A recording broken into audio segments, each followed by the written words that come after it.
लक्ष्य द्या. जयपुर वाया कोटा. कृपया ध्यान आपो अहमदाबाद. दिल्ली में आपका स्वागत. Lucknow Junction. ನಿಲ್ದಾಣದ ಕಡೆಗೆ ಹೊರಟಿರುವರೆ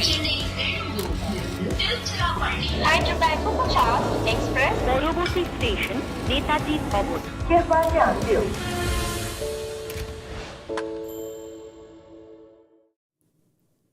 It rained yesterday and washed away GT's hopes, but today the sun has been shining and the weather's been sweet, and Delhi take on Lucknow to keep their hopes alive. We are here at Cricbuzz Live to talk about hope, miracles, food, and of course cricket and lots more. I have Lisa Sthalekar and Pommie Mbangwa with me. Welcome, ladies and gentlemen. Evening. Howdy. How goes it? How are you? I haven't seen you for a while. I haven't seen you for a while either. It's so good I'm happy to see you. Are you still not used to the competition here at Cricbuzz, or you're now jumping on to the bandwagon with the competition? What competition? Exactly. So that's a no. Well, unfortunately, our all-rounder, Polly, went away yesterday Without putting anything without on. getting off to a mark. So, Why do you say that with so much glee? oh, I don't. That's terrible. No. You're supposed to be nice and be like a friend and No, but stuff. I am. I really wanted him to, but it just rained yesterday. We couldn't help it. He was going to get 2 bullseyes and it rained yesterday. right. But today, hopefully, we're going to have an exciting game. Both these teams, Delhi and Lucknow, need a win because they want to keep their hopes alive. Pommie, I'm going straight to you with the scenario.com. Oh, yeah, we got to do that. We have to do that because Lucknow, even if they win both their games, they go to 16, but their net run rate has been a big issue. Yeah, and their net run rate wasn't an issue before a couple of games ago. So, to lose in 9.4 overs was against Sunrisers Hyderabad. And then before that, lose by 98 runs. They're humongous losses right at the business end of the tournament. So if that had been, like you cut those in half. So, say they lose in 16 overs. It's still a thumping, Yes. right? But it's no comparison to 9.4. And instead of 98, which is, I suppose, about 100, lose by 40 runs, lose by 35. It's still a lot of runs you've lost by. It just shows you that they've kind of fluctuated a whole lot. So for them, it's still about win both games. And it's crazy because they need somebody else to not win any games. So Chennai Hyderabad can't win any games. If they do, then that's a problem, right? So, yeah, they need everything to go for them. Yes. Delhi Capitals, well, first up, they need to win. They also need nobody else to win, right? Because they need everyone to end up at 14. Their net run rate's not great. They started horribly at the beginning of the season with all those losses. And then the losses are also not particularly small. So that's not a good thing. So they've got to win by a lot a couple of times and hope that others lose by a lot a couple of times.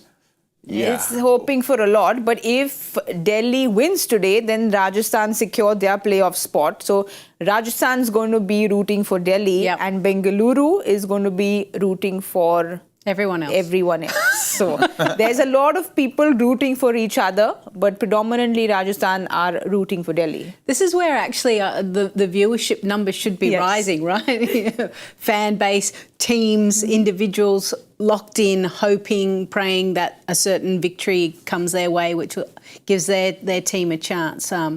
But yeah, you don't, as a team, you don't want to be in this situation. You want destiny in your own hands. But if you look at Delhi and Lucknow, they've just faltered throughout, and that's why they're sitting where they are on the table.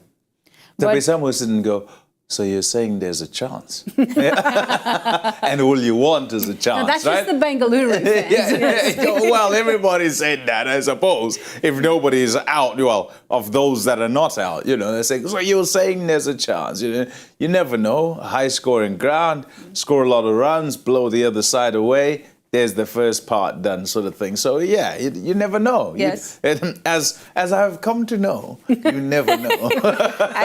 We all remember that laughter. We all remember what happened. Yes. Yes, the Rajasthan game. Me? Right there on that chair. You were actually sitting in You were that right chair. there. But I want to see the scenarios again and talk about that last point, because all our Bengaluru fans are waiting and rooting for that to happen. Delhi's win will also consolidate Bengaluru's chances, as the Mumbai versus Lucknow game would then become immaterial, bringing the net run rate equation into play. So Bengaluru is definitely watching this game today. Bengaluru and Rajasthan. Yes. Are cheering for Delhi.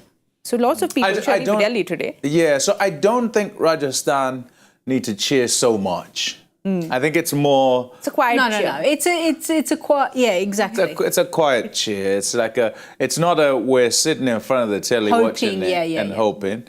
It's a we'll check the result and hopefully they've done us a favor. Whereas if you're RCB, you're sitting there and you're trying to will every kind of outcome with each ball and hope that, you know, DC get over the line so you can have a chance. Big chance, then, must be said, for RCB, if that happens. But RCB fans, I think, will be hopeful because Delhi started off very badly this season. They won 1 out of their 5 games. And then after that, we saw a resurgence with them. They got 5 games out of their 8 games. So RCB will be positive looking at Delhi. Yeah, they will. And you kind of scratch your head and go, they've been forced to make some of the changes. Obviously, Mitch Marsh and his injury and being sent home. They've had to reshuffle the top order. Injuries to Warner as well has allowed a Jake Fraser-McGurk to come in. And since he's come in, he's kind of captivated everyone. He's the type of guy you want to stop what you're doing and actually go and watch the TV because, you know, it's not going to be for necessarily a long time, but it's going to be a very good time. Yeah. So, yeah, they seem to have unlocked the secrets to their 11 or their best 11 for this edition of But do you think a bit too late in the day? Because if they had won a few games in those top 5, it would be a completely different scenario. Yeah, I think in the tournament, you generally would not like a scenario where you can't go 5 games without winning. You can't. Your 4 games is even too long, you know. And I mean, look at that, 1 out of 5. That's just too much. 2 out of 5, you're still thinking you're going badly, right? You're thinking, oh, we're struggling here. We don't know what's happening. But when you have that sort of phase, it just leaves too much to do, particularly if you have it at the beginning. I mean, it doesn't help if you have it at the end as well, because sometimes when you have it at the end, like a certain team did that you like, then you can be out of the tournament, right? Instead of looking like you're on your way. So at no point in any of these sort of franchise tournaments do you want a case where you go through a phase where you can't win games because it just leaves you with too much to do. So ideally, you don't want to go more than two games without winning. You don't want any sort of phase that has less than a couple of wins in it, no matter how many games you're putting in there. And in a 14-game tournament, you hope that by the halfway stage, you know, when you've played 7 games, you've won more than you've lost. Yeah. And if that happens, then, you know, you do increase your chances. You also sort of reduce the pressure on players. Because some of the time what happens is the pressure does go away as well when you've not won the games and everyone plays freely, but without the thought of qualification. They just think, well, we're probably not going to qualify from now on, so away we go, just play.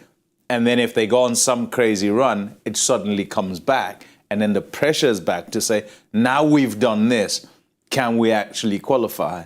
And if the scenario works, RCB are kind of in that sort of situation, aren't they? Because they kind of lost their way as well towards the beginning of the tournament. But Lisa, do you think this is a correct core that they have got for the next season? Yeah, who's the core? But that's the thing. I think obviously Rishabh Pant definitely. Jake Fraser-McGurk, I mean, he's come in as a replacement player, but he's someone that they'll certainly look at. I don't know what the rules around being the replacement player, whether you can retain potentially. I think, they're going to do... The big... Yeah, it's a big auction. They're going to do the whole retentions and whatever thing. There was supposed to be that meeting, remember, and then they kind of put it off because there isn't the agreement as yet with regard to how many will be retained, who can be retained, all of that stuff. So that's going to be sorted out. But generally, if we go with what the rules have been, where you can retain 4, if you're Delhi Capitals and you can keep a McGurk and you can keep a Rishabh Pant. Who else are you keeping, by the way? Probably Tristan Stubbs, Right. Axar Patel, Kuldeep Yadav. I don't know how many I'm allowed. That's quite a bit you've got. You've got No, it's 6 okay. now. Come on, just throwing it out there. You've got 6. You could only keep 4, according to Okay, previous you're rules. definitely keeping the Indian stars, right? And then out of the next crop, you're probably more so going with like a Tristan Stubbs. Okay, so That's a how Tristan Stubbs instead of McGurk or a Tristan Stubbs? Tristan Stubbs instead of a McGurk. Okay, and then trying to buy him back Correct. from the auction. You'll have some competition. Yeah. Jake, I hope that happens for you. Well done. I I've just put your price up a lot. Yeah, well, I don't think you had to. I think that's going to happen anyway. But Lisa has put his price up a little more before we go to next year. Today, Lucknow have won the toss and they've decided to bowl first, which is good news for Lucknow because they've gotten off to a good start by winning the toss. But is correct decision considering that the first innings average score is what, 241? 250, I think. Yeah. It is. Yeah. It's right up there, and I think predominantly bat first, you win.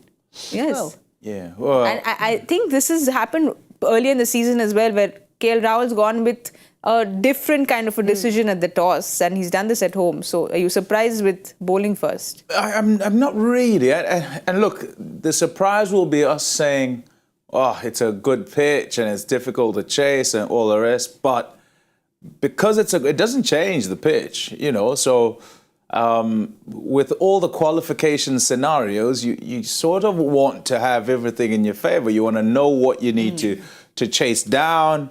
You're essentially saying, bowlers, over to you. And let's be philosophical about how this goes, right? Not they have to be bowled out for 180 or they have to be kept down to 180. But anything less than sort of 230, we're well in the game. Yes. And we should chase that down. So everyone will understand that because of conditions. That's if they play in the way that, you know, if the pitch plays in the way that it has played across the season, then yeah, that's kind of the way they'd go. I think most teams at this stage of the season, with the whole net run rate scenario, would pick to try and bat second and know what it is that they're trying to chase down and in how many overs. Well, the good news is KL Rahul was out at the toss. There's been a lot of discussion, a lot of rumors about where Rahul's going to be. He hadn't travelled with the team because we all know what happened with the team. He's been under a rock. Pommie's not on social media, but let's what have a look at the team and then talk about what happened. Pommie will fill you in with what happened. Okay, I was looking forward to it. Yeah. Oh, wow. There are quite a few changes there. Arshad Khan comes in, Yudhvir Singh is in, and Mawson comes in. Of course, Mawson is fit, so he was somebody that Polly and Joyda really wanted. But again, up there to see KL Rahul in the team because of the rumours you're talking about. Pommie, to fill you in with what happened, there was a whole lot of discussion because after the big loss against Hyderabad, there was a very animated owner talking to KL Rahul. Oh, I saw that. Oh, were they not just having some discussion? Yeah, it was just a discussion, but would you have preferred it to be behind closed doors? Yeah, generally I'm quite animated when I have discussions, you know. Like You are, yes, we can see that. Yeah, I'm quite animated when I have discussions. I don't normally think too much of it. To be fair, I mean, I saw that. Of course I saw that. And the emotion was kind of a bit much, and particularly just at the end of the game. I understand the annoyance, and everybody does. You get annoyed. It happens, you know. Also, there is the necessity to put forward, which is an obvious thing to say, but you've got to reiterate it. No team, absolutely none, goes out there to try and get absolutely smashed.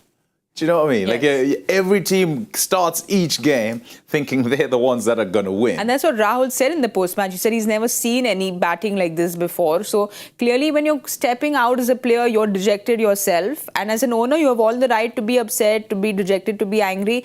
but probably just do it in the confines of not having cameras looking at you. Well, that too, but one thing I've learnt as well is try to take the emotion out of a conversation like that. So sit on it, sleep, and then if you still want to have the conversation with him, absolutely have the conversation.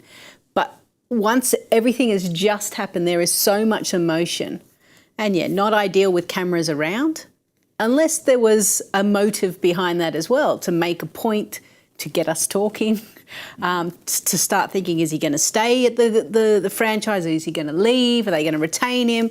All of a sudden, we're discussing it, right? Yes. So even from a commercial point of view, it might even help for them next year.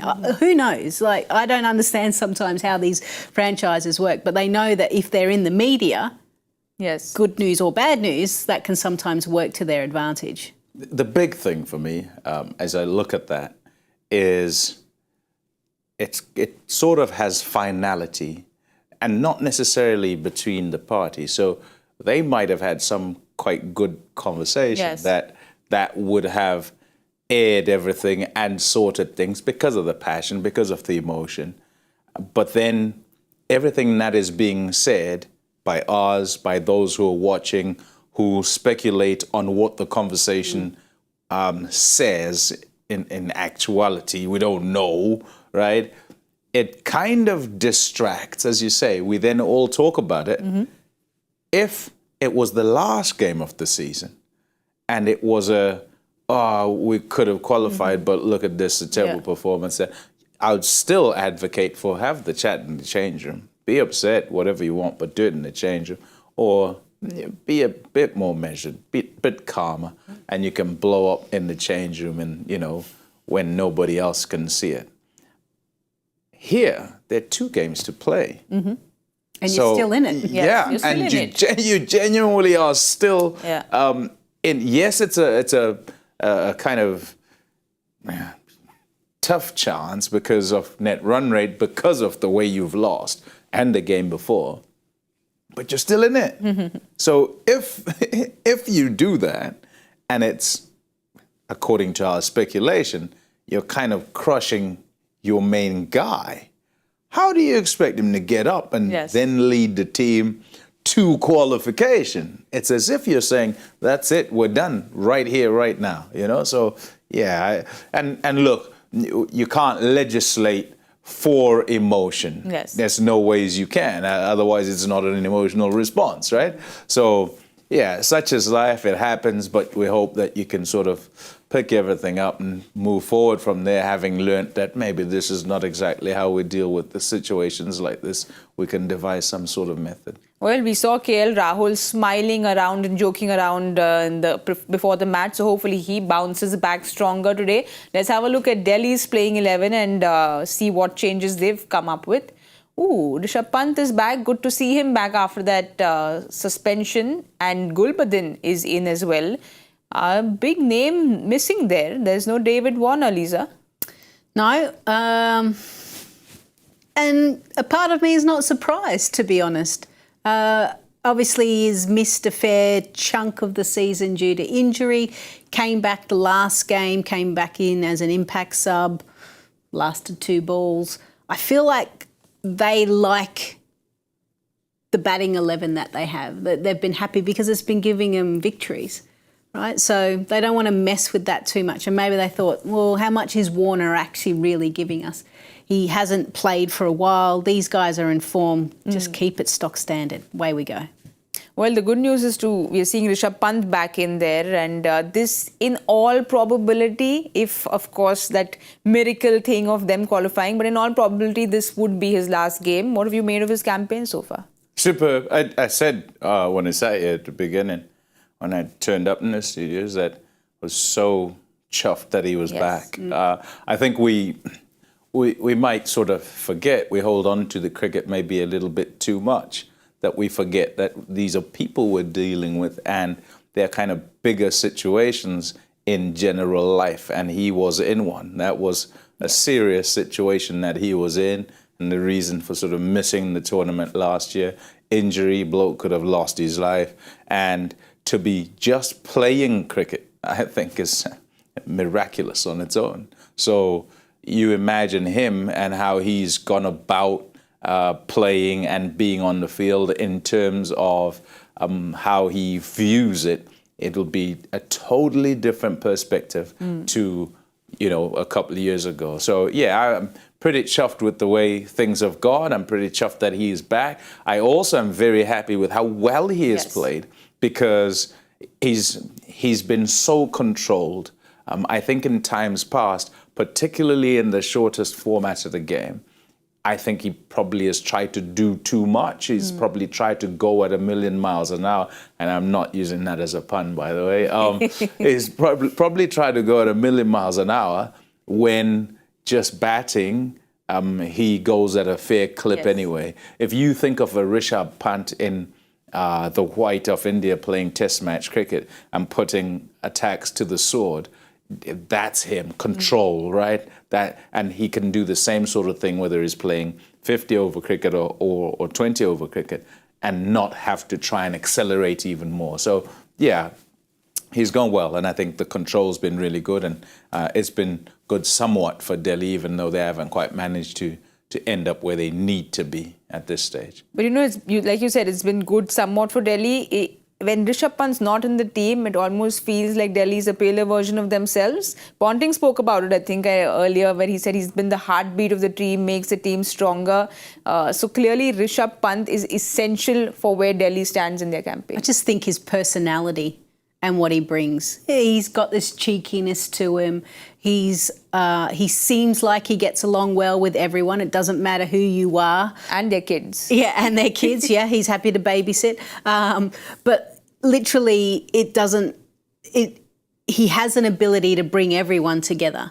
There doesn't seem to be any cliques. I mean, we're not in the part of the team, but his personality, his energy, he looks like a lot of fun to be around. And you kind of need that from a skipper, especially such a long campaign as well. And one thing about cricket in this country is you ride the highs and lows of everything. One day you win a game and, there's cake cutting and everyone's dancing and you're going to bed at, 5 a.m. The next day you get slaughtered and no one's in the team room again. It's literally highs and lows. So you need someone of that kind of character. So, they look a better side with him leading them. He's a colossus. I was just thinking about that, like sitting here right now and thinking, how young is he? And in my head, he's sort of about 25, right? He's probably a little bit older than that now, but he's a big figure in Indian cricket. If you think about it like that, and think about leadership, and think about leadership by example more than anything else, I think that his nous over time has improved as captain of that Delhi side, and he kind of has a bit more of a sort of feel as he goes about things, as in the way that he's sort of captained Delhi as they've gone along. You kind of like how things have gone. In times past, would have sat and thought, oh, what happened? Did he forget about that other guy? Did he forget about that? The game kind of running away from him. But the calmness, the control, the feel, the touch, and just how he wears, how big he is as a star, with this playfulness and joyfulness that he brings to whatever group, it's admirable. It's good to see. Well, at the toss today, Rishabh Pant said that he would have liked to bat first. Lucknow won the toss, decided to bowl first. He said we would have liked to bat. And this ground, we know what happens to spinners when they come here. The Lucknow spinners have not travelled very well at all. They seem to contain the batters at home, but they clearly are not having a great season, especially when they travel. Yeah, both of them have actually bowled at different phases. When you look at 23, I think Krunal had bowled a lot more overs in the power play than what he has this year, and Ravi Bishnoi has bowled less in the middle phase. So and I think, to be honest, it comes down to like Mayank Yadav when he came in, and he was exciting, and he was the man that everyone was looking at, and also KL Rahul was throwing him the ball as well. So I think that might have just slightly disturbed what their role is, and they haven't quite kind of grasped that. And sometimes you have a season where things just don't turn your way. But do you think they've used their resources well? Because Siddharth was impressive against RCB, and then they've not really used him too much, nor have they used Gautam too much. So it almost feels like they've backed Ravi Bishnoi and Krunal, but they haven't bowled very well when they've travelled. Do you think they would have changed things around with the resources? Yeah, look, it's a difficult one this season in the assessment of bowlers, right? Because it's a season where there's been a whole lot of runs. So in just looking at numbers in isolation, you're continually sort of looking and saying, oh, this one's going for heaps of runs. And the two of them to be going at sort of just under 9s, that's pretty good in a tournament. That's going at 10s, right? So on average, it's been okay, right? But if you put it together with the rest of a bowling squad, then you're saying, well, you know, with other teams, there's a certain potency that comes from the spin group, whether it's a couple of bowlers, whether it's 3, where if the game starts off this way, the spinners or one of their spinners can shift it in their favour. And that's where it's been difficult for the Lucknow Super Giants, where there's been this containment, but it's in a holding pattern where they then explode whatever team they're playing against, and they can't prevent them doing anything. So you're not being put in a winning position.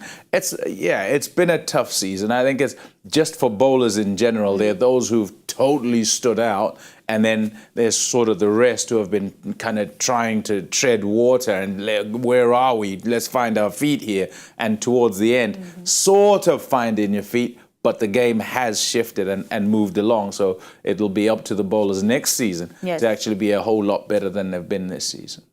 Well, you spoke about the explosion. There's somebody who's extremely explosive on the other side, and that's Jake Fraser-McGurk, as Polly calls him, because he's just been exploding every game he comes. 8 games he's played, he's got 4 half centuries, 3 of which have come within 20 balls, and he's the first one to do this. Lisa, your countryman, how impressive has he been? He's been great.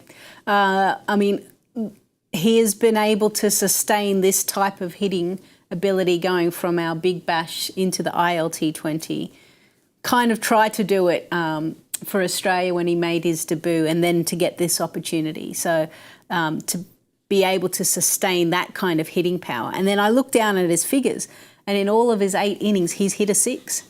So even though there's been a couple of occasions where he got out for 12, he's managed to hit 1 6 at least. So I haven't seen that in the IPL in the years that I've been covering it. So he's an excitement machine. I love how still he is.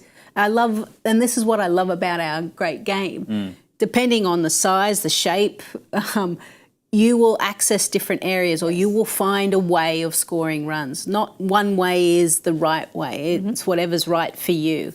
And he's been able to unlock the secrets for him, and it's been working. Well, Lisa, your countryman Ricky Ponting has been mentoring him, and what better mentor can you have? This is what Jake Fraser-McGurk had to say about Ponting. What he said to me that's really stuck with me is you hit the ball a lot further when you swing at 80% instead of 100%. Someone who can pick up those little things like that, and you're probably not even going to notice it. To have someone who can see that within the first couple of sessions of watching me bat, that sort of blew my mind. So what better mentor to have than Ricky Ponting? Yeah, Ricky Ponting tends to follow the game very well. I mean, he's a nuffie, isn't he? Yeah, he is a nuffie. We've been lucky enough to do some commentary with him, and he'll call the play. Firstly, he knows based on the field. He probably knows the players and their habits. But even just from a swing point of view, like there'll be some players like Andre Russell who muscles the ball, right? Who wants to go 100%. But if you put Jake Fraser-McGurk and Andre Russell next to each other, completely different from a physicality point of view. So what Ponting's saying is you actually just be a little bit more free. Think about the timing and the speed of your hands will generate the same amount of power as what Andre Russell's doing. So you don't need to swing for the hilltops. You just need to actually have a nice rhythm when you're doing that. So those little things, it might be the same thing as his other coaches back home are saying, but Ricky Ponting's saying it maybe in a different way. Yeah, different. It's probably going to stick in your head a little bit more. And that's the gold that you get from excellent players who also can coach. True. It doesn't always go hand in hand. You know, Pommie, we were talking about this. Lisa, Polly and I were talking about it when she was talking about the swing, and I found it really amazing where he spoke about all these golfers who have a very high bat swing. And Jake Fraser-McGurk used to play golf. His childhood coach, I think Shannon Young, spoke about his bat swing coming because of golf. But do you think that is a secret behind him waiting for the slower ball? We saw the other day against Avesh. It was almost like he is waiting for it to go and hammer it out. How do you bowl to him? Yeah, I suppose, I mean, to speak to the 80% swing rather than 100%, he probably ends up swinging 100%, but thinking 80%, right? But it's all about control, right? Not trying to absolutely smash the ball out of there. Make sure he watches it and hits it. And the more he's done that, the more regular he's been in terms of, 6 every innings. And he also then has got a score just about every time. What I've noticed watching him actually is that he sort of opens up. And his area is length balls that he kind of flat bats like that, or whacks in that way. So if you're straight and fuller, he can hit it that way.